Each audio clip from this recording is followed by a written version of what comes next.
Faleminderit të gjitha grave dhe vajzave që kanë marrë pjesë sot në takimin e lëvizjes të gruas për integrim. Një përshëndetje e veçantë shkon për presidentin e Partisë të Lirisë, i cili është dhe themeluesi i kësaj partie, dhe ka qenë gjithmonë në mbështetje të çdo gruaje dhe vajze. Të dashura gra dhe vajza, në këtë 8 mars, ditën ndërkombëtare të gruas, nderojnë forcën, sakrificën dhe vendosmërinë e çdo gruaje që ka zgjedhur të angazhohet në politikë. Të jesh një grua në politikë nuk është e lehtë, kërkon durim, karakter dhe guxim për të qëndruar përballë sfidave. Është shumë e lehtë të jesh indiferent, të rish mënjan, të mos përshihesh, por ne kemi zgjedhur të jemi pjesë e ndryshimit. Gruaja në politikë nuk është thjesht një figurë dekorative, ajo është zë, është mendje, është vizion. Ajo është forca që kërkon drejtësi, barazi dhe zhvillim për çdo qytetar. Ne, gratë e kësaj partie, kemi treguar se kur bashkohemi, mund të ndryshojmë realitete, të mbrojmë më të dobtit dhe të mbështesim njëra tjetrën. Por 8 marsi është edhe një moment reflektimi. Ende shumë gra përballen me pabarazi në punë, me mungesë përfaqësimi, me dhunë dhe paragjykime. Detyra jonë është të mos heshtim, të mos ndalemi, por të luftojmë me dinjitet për barazi reale në paga, në mundësi, në vendimarrje. Ne besojmë në një shoqëri ku vajza jonë të rritet pa frikë, ku talenti i saj të vlerësohet, ku zëri i saj të dëgjohet, një shoqëri ku gratë nuk kërkojnë privilegje, por drejtësi. Një falënderim i veçantë shkon për çdo grua, nënë e vajzë që ka kontribuar që në fillim dhe vazhdon të jap kontributin e saj me përkushtim dhe dinjitet. Faleminderit dhe grave dhe vajzave të reja që po bashkohen sot me ne, që poseden energji, ide dhe vizion të ri. Ne punojmë jo vetëm për veten tonë, por për fëmijët tanë, për vajzat dhe djemtë që meritojnë një shoqëri më të drejtë, më të barabartë dhe me më shumë mundësi. Gëzuar 7 marsin, me mirënjohje për rrugën e bërë dhe me besim të palëkundur për rrugën që kemi përpara. Tani fjalën e ka zëvendës presidentja e Partisë së Lirisë dhe deputetja jon Erisa Xhixho. Faleminderit kryetare, edhe shumë suksese për këtë detyrë shumë dinjitoze, shumë të merituar. Përshëndetje të gjithave, shumë kënaqësi që jemi sërish bashkë në këtë moment shumë veçantë që janë festat e 7 marsit, të cilat nuk janë thjesht një festë, por edhe një moment reflektimi për të gjitha ne. Në fakt, kur po vija në takim, po kujtoja edhe shumë nga vështirësitë që ne kalojmë çdo ditë, duke qenë dhe nën tashmë e 2 fëmijëve, dhe duke marrë shkas nga ajo çfarë tha Mirvetja që nuk është e lehtë të jesh grua. Të jesh grua në Shqipëri për një shoqëri shumë patriarkale, me shumë vështirësi, në momentin që bie ekonomia, është gruaja që e ndjen e para. Në momentin që kemi një dramë shumë të madhe si ajo është popullimit, jemi ne që e ndjejmë ku një nga fëmijët tanë të vjen në shtëpi dhe thotë do largohem nga Shqipëria. Ku ne dim shumë mirë se fundi i muajit me zimbylle dhe jemi ato ne nikoqire që mundohemi t'ja dalim me shumë sakrificave. Ndaj, spari një mirënjohje për gjitha ju, për modelin që ju më keni dhënë mua dhe shumë vajzave në fakt që kanë hyrë shumë treja në këtë parti dhe në gjithë rrugtimin ton kemi pasur një mbështetje shumë të madhe tek fuqia juaj, tek modeli juaj, tek ajo çfarë ju keni përçuar. Unë e di që situata në për cilën ndodhemi është një moment kyç. Moment kyç sepse gjithë dëshira jonë më e madhe ka qenë padyshim procesi i integrimit evropian, rrugtimi jonë evropian për të bërë standardet që ne duam, duke filluar nga standardet në arsim, në shëndetësi e kudo, si të gjithë njerëzit edhe të gjithë qytetarët e Bashkimit Evropian. Momentin në cilin ndodhet Shqipëria është shumë delikat, pasi vetë procesi i integrimit evropian rrezikohet në këtë moment. Parlamenti ku unë, Tedi e 2 kolegët tanë bëjmë pjesë, tashmë është kthyer në një parlament ministri më shumë të kësaj qeverie fatkeqësisht. dhe po shërben si një mburoj politike për zyrtarët e lartë ndaj korrupsionit galopant të kësaj qeverie. Dhe absolutisht që kjo jo thjesht cënon dhe pengon drejtësinë në momentin që flasim, por nga ana tjetër po rrezikon dhe procesin e integrimit europian të vendit, aq shumë të dëshiruar nga të gjithë ne, sepse kjo majorancë e zhytur në korrupsion, në keqeverisje dhe aferat e një pas njëshme e kanë treguar tashmë. Para disa javësh pam juglindjen e vendit të bllokuar totalisht nga ky korrupsion qeveritar, ku rrugët u lan rrugëve e ku të smurët nuk aksesonin dot spitale, nuk aksesonin dot bërjen e kimioterapisë, ku gratë vuajnë nga kanceri ginekologjik, por ende sot që flasim nuk ka brakiterapi në sistemin ton shëndetësor, dhe atë po diskutoja dhe me disa zonja mjeke përpara fillimit të mbledhjes. Pra, jemi në prag 8 marsit i thuhet grave që të diagnostikohen, që të kurohen, por në fakt ne nuk kemi pajisjen qendrore që të luftoj kancerin ginekologjik, këtë kancer shumë të dhimbshëm për shumë gra, dhe ke një përgjigje nga Ministria e Shëndetësisë që do të jetë, por brenda 2026, ndërkohë që smundja nuk pret. Smundja vret, dhe për këtë arsye kam kërkuar dhe një interpelancë me ministren e arsimit për kërkuar llogari dhe për të ushtruar gjithë presionin ton, sepse një vend që nuk ofron atë shëndetësinë falas, atë premtimin është gënjeshtër në sy të gjithë shqiptarëve sot, absolutisht që kur një shtet nuk kujdeset për shëndetin e grave, vajzave, qytetarëve, ka humbur çdo lloj legitimiteti për të vazhduar për të qeverisur. Mos flas për medikamentet e skaduara e tjera me radhë. Nga ana tjetër, ne kemi të gjithë fëmijë, edhe shqetësimi më i madh i grave vajza është edukimi. Edukimi, një nga arsyet pse çiftet e reja emigrojnë, është absolutisht për një arsim më të mirë për fëmijët tanë. Kjo është fjalia që ne e themi në çdo tavolinë. Dhe sistemi arsimor është në gjendjen më degraduese, dhe absolutisht fëmijët tanë sot kanë një analfabetizëm të rritur, ku nuk kuptojnë çfarë lexojnë, ku ka një cilësi shumë të ulët të kurikulave, ku nuk ka një investim në arsim, dhe ku sherret midis fëmijëve janë bërë rutinë tragjike në shkollat tona, ku nuk ekziston siguria në shkolla, sepse këto janë ato që do ta bënin një shoqëri miqësore me gratë dhe vajza. Jepi grave një sistem shëndetësor të mirë, jepi një akses në arsim, jepi një punësim. Ne nuk kemi nevojë për diskriminim pozitiv. Ne jemi zonjat e vetes. Ne duam mundësi të barabarta për të gjithë, pagë të barabartë si burrat, dhe absolutisht një shoqëri jo të dhunshme. Sepse ajo që pam dje në parlament me zonjën Vokshi ishte absolutisht një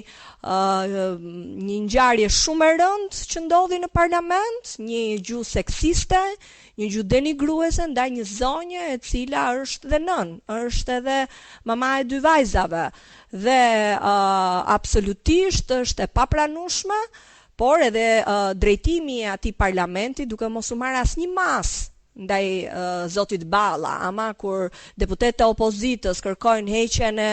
imunitetit të zvendës kryeministres, absolutisht me 3 muaj përjashtohen deputetët e opozitës. Që kështu ai model që jep parlamenti, edhe pse janë pjesë, është vërtet shumë degradues, sepse ai mesazh shkon në çdo shtëpi, shkon në çdo familje, shkon te çdo djalë i ri, te çdo burr, dhe duhet absolutisht dënuar. Unë e di që kemi shumë gjëra për të ndarë bashk, por ju them me bindje që kjo majorancë dhe betejë jon për një Shqipëri më të mirë nesër absolutisht bëhet për familjet shqiptare, për veten tonë dhe për një Shqipëri të mundësive të gjithëve, dhe jo thjesht për klientët dhe oligarkët e kësaj qeverie. Orët dhe minutat ju garantoj që janë në numërim mbrapsh, sepse ka humbur çdo legitimitet kjo majorancë, absolutisht. Tashmë ka edhe një presion ndërkombëtar të dëshmuar në Parlamentin Evropian, por duhet forca jon, duhet qëndresa jon në protesta dhe kudo për të ngritur zërin, për të thyer frikën, kundër këtij regjimi dhe më mirë se gratë dhe vajzat askush nuk mund ta bëjë. Faleminderit, mirënjohje dhe tani ja jap fjalën sekretarit tonë të përgjithshëm, zotit Tedi Blushi. Shumë faleminderit Elisa, të dashura zonja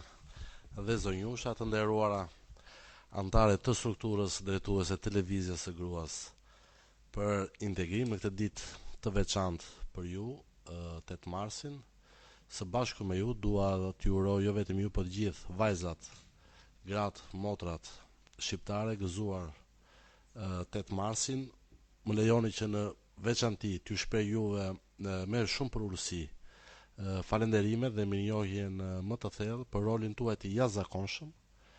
në familje, në shoqëri, por edhe në jetën publike të vendit. Siç e theksoi dhe Elisa, 8 marsi nuk është thjesht dhe vetëm një ditë simbolike, një ditë ku ndahen lule dhe jepen urime, por duhet të jetë mbi të gjitha një ditë reflektimi për rolin real që ka sot gruaja dhe vajza shqiptare në shoqërinë tonë. Është një ditë reflektimi për gjithë sakrificat, për përpjekjet dhe kontributin e tyre, të cilat në çdo periudhë, veçanërisht në periudhat më të vështira dhe më të errta të kombit shqiptar, kanë qenë shtylla e familjes dhe forca më e madhe e mbar shoqërisë tonë. Sepse gruaja shqiptare ka qenë gjithmonë simbol i dinjitetit, i përkushtimit dhe i qëndresës. Fatkeqësisht sot në Shqipëri, prej më shumë tani më se një dekadë, gratë dhe vajzat nuk përballen thjesht dhe vetëm me vështirësi ekonomike apo sociale që ka krijuar kjo narko qeveri, por në veçanti ato përballen sot me një klim të jetë arrogante dhe përçmuese në politikë, e cila në fakt shfaqet hapur pothuajse në të gjitha institucionet e vendit. Një shembull i freskët, i papranueshëm, i dënueshëm ishte dhe sulmi verbal që u bën nga foltorja e kuvendit ndaj deputetes së nderuar të Partisë Demokratike, zonjës Albana Vokshi, bashkëshorte, nën e 2 vajzave, e cila u përball me një gjuhë jo vetëm të papranueshme, jo vetëm të dënueshme, por dhe me një arrogancë dhe një mungesë respekti të thellë ndaj figurës së gruas dhe vajzës në shoqëri shqiptare, dhe kur kjo ndodh me një deputete të kuvendit të Shqipërisë, nga foltorja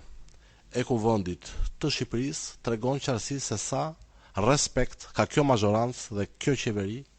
për dinjitetin e vajzave dhe grave shqiptare. Kur një përfaqësuese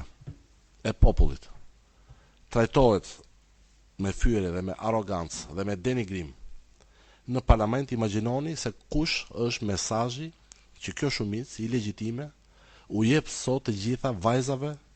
dhe grave në të gjithë vendin. Ne, Partia e Lirisë, besojmë se respekti për gruan nuk është dhe nuk duhet të jetë një slogan dhe as të trajtohet vajza, nëna shqiptare, motra shqiptare thjesht dhe vetëm për propagandë, sa herë vjen 8 marsi apo sa herë ka ngjarje të caktuara, por besojmë që respekti për vajzën, për gruan shqiptare duhet fillojë nga familja.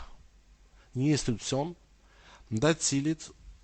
kjo mazhorancë ka ndërmarrë veçanërisht vitin e fundit një sulm të paprecedent, duke goditur në ADN familjen shqiptare. Dhe për këtë arsye, ne si grup parlamentar i Partisë së Lirisë, ku gjithashtu ka një barazi perfekte gjinore, e kundërshtuam me ashpërsi një ligj dhe të gjitha ato iniciativa para tij, të cilat në emër gjoja të një barazie gjinore nuk kanë bërë asgjë tjetër vetëse kanë goditur në mënyrë kriminale në ADN familjen shqiptare, duke cënuar në mënyrë antikushtetuese vlerat themelore të familjes shqiptare. Ne besojmë se politika më shumë se kur, se shoqëria jonë më shumë se kur ka nevojë për fuqizimin e rolit të gruas në shoqëri, sepse ne besojmë se figura e nënës, por edhe e babait duhen lartësuar dhe jo të nëpërkëmben, sikundër po përpiqet dhe është përpjekur në vijimësi kjo qeveri ti nëpërkëmb. Ne besojmë se vetëm në një shoqëri ku gratë dhe burrat jo thjesht janë të barabarta, por kur ndaj tyre ka një respekt të ndërcjellët dhe si burrat ashtu edhe gratë kanë mundësi dhe shanse të barabarta, është një shoqëri e cila gëzon themele të shëndosha. Ne si forcë politike jemi krenar që sot përballë një modeli të papranueshëm si ish zëvendës kryeministja në qeveri, kemi modele të shkëlqyera në partinë tonë, kemi zëvendës presidenten Erisa Xhixho, kemi kryetaren e forumit të gruas zonjën Myrveta Asjeri, kemi sekretaren për marrëdhëniet me publikun Ala Mera, kemi kryetaren e forumit të rinor Anisa Ibraj, kemi Zysh Mirandën, një aktiviste e palodhur, ish deputete, ish kryetare bashkie, e ku të ndodhur në çdo protest në mbrojtje dhe një zë fuqishme në mbrojtje të rolit të grave. Kemi kryetaren e komisionit për shëndetësinë, doktoresh Florida Ymeri, kemi Silvana Bajramin, kryetaren e komisionit për bujqësinë, e plot zonja dhe gratë të nderuara, të cilat janë modele të shkëlqyera, janë një aset jo vetëm për partinë tonë, por janë një aset dhe vlerë për të gjithë Shqipërinë. Ndaj përballë modeleve të cilat për fat të keq që nuk përfaqësojnë vlerat dhe dinjitetin e gruas shqiptare, madje besoj të gjitha edhe ju e keni parë se si Edi Rama e ka trajtuar rolin e gruas dhe vajzës në shoqëri, se si keq përdor ai zonjat deputete në parlament. Ne besojmë se qartësisht kemi një model i cili është pasqyra më e mirë, jo vetëm se sa ne dhe se si ne i respektojmë të drejtat e grave, se si e respektojmë vajzat e gruan shqiptare, po dhe se çfarë modelesh të suksesshme, dinjitoze, me plot vlera, pra eksperte dhe profesioniste të dalluara në fushat ku ato ushtrojnë detyrat e tyre, modele të cilat e theksoj janë një aset për Shqipërinë. Mbështetja e gruas dhe familjes shqiptare është nga prioritetet madhore të Partisë së Lirisë. Ne kemi program të qartë në kuadrin e 5 prioriteteve për 4 milion shqiptar plus, me fokus të veçantë në mbështetjen e gruas dhe të familjes shqiptare, me fokus kryesor fuqizimin jo vetëm ekonomik të saj, por edhe social të gruas, nëpërmjet një sër paketash dhe një sër programesh, të cilat sigurisht janë një alternativë deri tani e pa konkurrueshme, sepse kjo qeveri, edhe pse ka 13 vite në pushtet, edhe pse ka patur të gjitha mundësitë për të promovuar gratë dhe modelet e dura të zonjave në politik, thjesht dhe vetëm ka bërë të kundërtën, dhe besoj të gjithë sot jemi koshient se sa vuan në veçanti gruaja, vajza, nëna, motra shqiptare, por edhe gjyshet tona, të cilat ende sot pas 13 vitesh në pushtet të Edi Ramës vijojnë të marrin pensione mizerabël. Roli juaj, të nderuara zonja dhe zonjusha të strukturës drejtuese të forumit të lëvizjes së gruas për integrim, është i pazëvendësueshëm dhe unë jam i bindur që ju me më shumë energji do të vijoni të jeni zëri i të gjitha grave shqiptare që sot më shumë se kur kërkojnë dinjitet, drejtësi, siguri ekonomike dhe një të ardhme më të mirë për familjet e tyre. Ju e keni dëshmuar që nga themelimi i kësaj force politike në ish lëvizjen socialiste për integrim, shumë për jush janë themeluese të kësaj partie. Është një rol dhe një kontribut i çmuar, i vyer i çdo zonje, i çdo gruaje që ka kontribuar në rritjen dhe në fuqizimin jo vetëm të këtij forumi, por edhe të ish lëvizjes socialiste për integrim dhe sot Partisë së Lirisë, një rol i cili gjithmonë do të vlerësohet dhe do të marrë mirënjohjen e tuaj në radhë parë, por edhe të gjithë leadershipit të Partisë së Lirisë. Në mënyrë të veçantë dua tu përcjell urimet e përzemërta të presidentit Meta, I cili sot ndodhet në kushtet e një izolimi ekstrem I burgosur politik pasin fakt dhe pasin provë penale, I cili në prej vitit pra që kur u themelua ish Lëvizja Socialiste për Integrim dhe mandej Partia e Lirisë, ka qenë dhe promovuesi dhe mbështetësi kryesor I grave dhe jo më kot në barazin gjinore, e kemi të sankcionuar në statutin e partisë, në mbështetjen financiare në periudhën e fushatës zgjedhore, e kemi të sankcionuar në statutin e partisë dhe besoj përbërja aktuale, jo vetëm e grupit parlamentar, po edhe e këshillave bashkiak është treguesi më I qartë për këtë që unë sapo theksova. Andaj, për të mos u zgjatur, ju uroj edhe një herë nga zemra me shumë mirënjohje, me shumë përulësi, gëzuar festat e 7 marsit, edhe zysh mira dhe gjithë zyshave, profesoreshave, Eliseldës, kryetares tonë energjike të palodhur të Kuçovës, Bona Kryemadhit, Elda Badaban dhe gjithë zonjave të nderuara që janë pjesë e strukturës drejtuese të Lëvizjes së Gruas për Integrim, dhe jam I bindur që së bashku me energji të reja jo vetëm do ta zgjerojmë këtë forum, por sigurisht jam I bindur që ju do të jeni në ballë të aksionit ton politik për të shkurtuar ditët një regjimi I cili sjell si armik jo vetëm ndaj jush, ndaj të drejtave dhe lirive tuaja, por ndaj të gjithë shqiptarëve pa përjashtim. Ndaj tani është momenti që ne të fuqizojmë aksionin ton politik.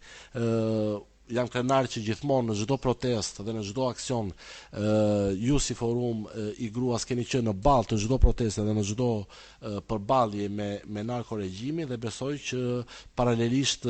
edhe me ekspertizën tuaj shumë të vyer do ta pasurojmë më tej programin ton 5 prioritete për 4 milion shqiptar plus dhe sigurisht jam I bindur që nesër në qeverisje Partia e Lirisë do të bëjë gjithçka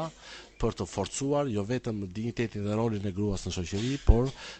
për të respektuar në maksimum të drejtat e saj. Ju falenderit, gëzuar nga zemra.